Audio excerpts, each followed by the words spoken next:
Fala pessoal, beleza? Vamos falar mais uma vez de assuntos tributários, né? Os assuntos que eu separei para vocês nessa semana, os assuntos que eu coloquei aí no Instagram para vocês. Vou falar bem rapidinho hoje, né? Porque hoje eu tô até um pouquinho atrasado, inclusive, já era para ter publicado esse assunto para vocês, mas vamos lá, não posso perder esse compromisso com vocês, tá certo? Então, o primeiro assunto que eu separei para vocês é sobre a modalidade do home office, sobre a possibilidade de você que tem essa ajuda de custo mensal aí do seu funcionário, se você pode utilizar esses valores que você paga para os seus funcionários como abatimento do imposto de renda e da contribuição social. Tá? E a gente teve uma novidade essa semana, teve uma solução de consulta sobre esse assunto e o fisco esclarece que a empresa tem sim a possibilidade, mas já eu comento mais detalhes para vocês, tá bom? Também separei um assunto importante sobre você aí que também do lucro real, inclusive, né? Se você pode ou não pode aí de repente discutir na justiça a questão dos créditos, se você pode ou não pode aí de repente ter aí um reaproveitamento do ICMS que você vem excluindo da base de cálculo do PIS e da COFINS, né, com base na medida provisória que teve aí início a partir do 1º de maio, e agora a gente também tem uma nova lei sobre esse assunto, tá bom?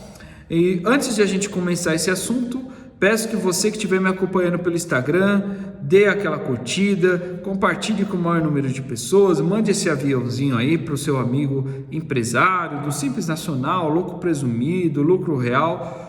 A empresa que tiver interesse, ela vai aceitar e vai ser de bom grado, com certeza, porque a intenção desse canal realmente, gente, é levar informação, levar para quem não tem acesso a isso, quem não tem possibilidade de ter um especialista tributário falando desse assunto, tá bom? Então vamos lá. Outra coisa, gente, quem estiver me acompanhando pelo YouTube, dê aquela curtida, compartilhe também, dê o joinha, se inscreva no canal, é importante. Isso é importante para eu saber também se vale a pena manter esse tipo de canal com vocês, se eu estou seguindo o objetivo certo, que principalmente é levar o conhecimento para vocês, tá bom? Compartilhem também aí quem estiver pelo YouTube. Vamos lá, gente, eu separei dois assuntos dessa semana. O primeiro é sobre a modalidade do home office, né? Uma empresa de, se eu não me engano, foi um supermercado, ele entrou com uma consulta para a Receita Federal questionando se pode ou não pode fazer o abatimento das despesas do seu funcionário, né? Que ele, na verdade, faz por meio de uma ajuda de custo, e ele todo mês faz isso, e ele gostaria de saber se a Receita Federal pode ou não pode conceder aí essa possibilidade de ele fazer a redução da base de cálculo do imposto de renda e da contribuição social.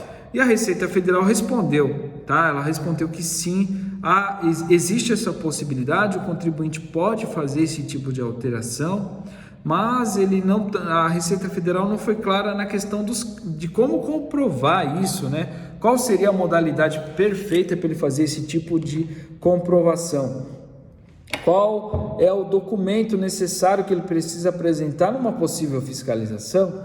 Se ele apresenta as contas de energia elétrica dos funcionários, se ele apresenta apenas uma planilha, se ele apresenta lá o contra-cheque, o olerite do funcionário, onde ele mostra que ele faz ali a recomposição desse custo, não foi claro, infelizmente, nesse ponto. O que eu aconselho vocês é sempre manter aí um arquivo, né, com os dados sobre isso, principalmente da conta de energia do seu funcionário, da conta de internet dele, né? Se for possível também ratear aí o valor que ele gasta aí somente nesses dias em que ele está disponível para a empresa. Eu sei que é difícil, mas é bom ter esse tipo de arquivo pronto, porque um dia pode vir uma fiscalização e a Receita Federal pode pedir esses documentos. E se você tiver na mão, é claro que você vai conseguir sanar essa dúvida e de repente nem gerar um auto de infração para você, que a gente sempre tem que tentar evitar, né, gente? Auto de infração gera custo aí com o procedimento administrativo e quem sabe gera até custo judicial também, tá bom? Então a consulta que foi publicada, a consulta que o fisco permite aí o crédito de PIS e COFINS, ou melhor, que permite o abatimento do imposto de renda e da contribuição social sobre ajuda de custo, é a consulta 87 de 2023, tá? Solução de consulta da Receita Federal 87 de 2023, tá bom? Então vamos para o segundo assunto. O segundo assunto está relacionado à discussão de créditos de PIS e COFINS, né? Se pode ou não pode retirar o ICMS, né? A gente sabe, gente, que desde o dia 1º de maio você já é obrigado a retirar o ICMS da base de cálculo do PIS e da COFINS. Então você que ainda não fez, corra, ainda dá tempo de você corrigir a apuração de maio, tá? Tenta fazer o seu ajuste para que você não tome crédito de maneira indevida. E essa alteração ela já está embasada desde a publicação da medida provisória 1159 de 2023. Então atenção, tá? Converse com o seu contador, com o seu parceiro, converse com o seu RP para fazer o ajuste no sistema, tá bom? Que vocês não podem mais considerar aí o ICMS na base de cálculo das entradas, tá bom? E a lei foi publicada, gente, finalmente aí em cima da hora foi publicada uma lei, a lei 14.592 de 2023, que regulamentou a medida provisória emitida aí pelo governo, e agora temos aí um embasamento robusto relacionado à exclusão do ICMS da base de cálculo do PIS e COFINS nas entradas, tá bom? Agora a gente tem uma lei. Só que acabou o assunto? É claro que não, gente, a gente está no direito tributário. Direito tributário, os assuntos nunca morrem, eles jamais param, gente. Então, qual que é a tese do século aí, que pode ser a segunda tese do século? Será que é justo retirar o ICMS dos cálculos de crédito nas entradas por PIS e COFINS?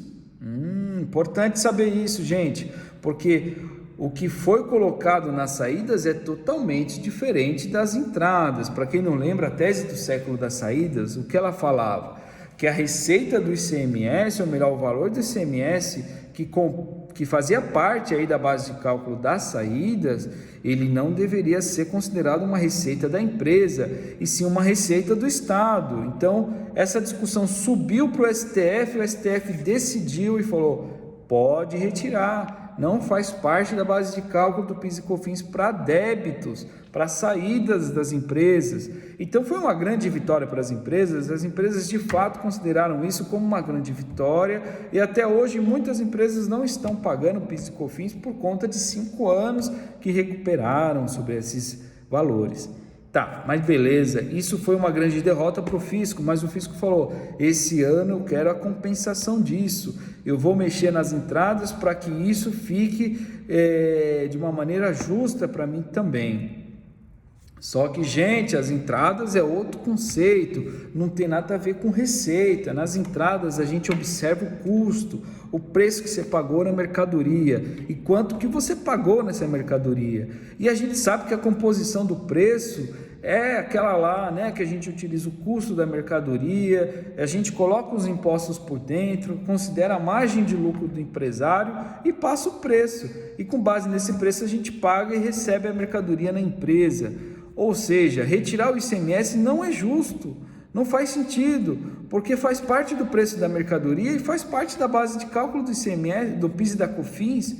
Então, muitas empresas vão entrar com esse argumento na justiça e quem sabe essa discussão vai subir para o STF de novo e pode virar uma grande tese do século parte 2, gente. É importante, só para vocês terem uma ideia, o impacto dessa alteração pro governo é de 31 bilhões que ele vai economizar esse ano só por ter retirado o ICMS do PIS e da COFINS nas entradas. Então é muito importante para o fisco e também tem que ser importante para a gente também, gente. A gente está diminuindo o nosso crédito e, consequentemente, a gente vai pagar mais PIS e COFINS com base nessa alteração. Então, você que tem interesse, que de repente acha justo aí os argumentos colocados pelas empresas e você que é do lucro real, você procure aí o seu profissional para fazer a entrada nesse tipo de discussão e quem sabe aí você conseguir compensar esses valores que agora você é obrigado, com base em lei, retirar o ICMS dessas contribuições, tá bom? Essa é a novidade, 2 novidades para o lucro real, foi esses 2 assuntos que eu separei essa semana, e para a próxima semana, é uma semana curta, a gente tem aí um feriado, mas por direito tributário, né, 2 dias é mais que suficiente, 3 dias são mais que suficientes aí para gerar polêmicas. Também tivemos aí a medida provisória do CARF, que não foi convertida em lei, né, e virou uma grande bagunça, né? O que a gente faz aí com os processos que foram decididos pelo voto de Minerva, né, a favor